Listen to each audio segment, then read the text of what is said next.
മക്കളെ എല്ലാവർക്കും സുഖമാണോ? എല്ലാവരും ചോറൊക്കെ കഴിച്ചോ? ഞാൻ വേണ്ട കഴിക്കാൻ പോവാ കേട്ടോ. എല്ലാവരും കഴിച്ചു കാണും. നേരത്തെ ഞാൻ പറഞ്ഞില്ല, ഇവിടുത്തെ ജീവികൾക്ക് കൊടുക്കാൻ പറ്റത്തില്ലല്ലോ. അപ്പം ഞാൻ കുറച്ച് ചോറ് എടുത്തു കേട്ടോ മക്കളെ.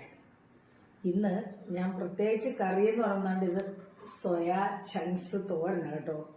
സോയാ ചങ്ക്സ് ചതച്ച് തോരൻ വെച്ചിരിക്കുക. വളരെ ടേസ്റ്റാണ് കേട്ടോ. കഴിക്കാത്ത കുട്ടികളൊക്കെ കഴിക്കുന്നത്. സോയാ ചങ്ക്സ് ഒന്നും പറയേ ഇല്ല. എനിക്ക് തോന്നുന്നു കക്കാറച്ചിക്കും ഇത്രയും ടേസ്റ്റ് കാണത്തില്ല. അതേ രീതിയിൽ ടേസ്റ്റായിട്ടുള്ളൊരു തോരനായത് കേട്ടോ. അത് ഞാൻ കുറച്ചും കൊടുക്കും. ഞാനങ്ങനെ സോയാ ചങ്ക്സ് ഒന്നും അങ്ങനെ കഴിക്കത്തില്ലായിരുന്നു കേട്ടോ. ഇങ്ങനെയൊക്കെ അങ്ങോട്ട് തയ്യാറാക്കിയുണ്ടല്ലോ, വളരെ ടേസ്റ്റായിട്ട് കഴിക്കാൻ പറ്റും. നല്ല ടേസ്റ്റി ആയിട്ടുള്ളൊരു സോയാ ചങ്ക്സ് തോരനാണ് കേട്ടോ. അത് ഒന്ന് വെച്ച് കഴിച്ച് നോക്കണമെങ്കിൽ അതിൻ്റെ രുചി അറിയുള്ളൂ. എൻ്റെ വീഡിയോ ഞാനിടാം. പിന്നെ ഇന്ന് ചൂര വാങ്ങിച്ചായിരുന്നു കേട്ടോ. ചൂര കൊണ്ട് ഒരു കഷ്ണമേ എടുക്കുന്നുള്ളൂ. പിന്നെ ഇതുണ്ടല്ലോ, പിന്നെ നമ്മുടെ പാവയ്ക്ക തോരനാണ് കേട്ടോ. എനിക്ക് ഭയങ്കര ഇഷ്ടമാണ് പാവയ്ക്കത്തോരൻ. കൂടുതൽ കൂട്ടി ഈ ചോറ് കഴിക്കും കേട്ടോ.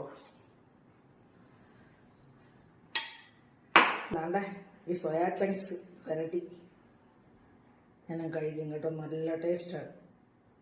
ഞാൻ കഴിക്കാത്ത ഒരു സാധനമായിരുന്നു കേട്ടോ. എന്തൊരു ടേസ്റ്റാണെന്ന് അറിയാമോ? അപ്പോൾ എല്ലാവരും ചോറ് കഴിച്ചില്ലെങ്കിൽ വാ, ചോറ് കഴിക്കാം. എന്താ? അപ്പോൾ ശരി മക്കളെ.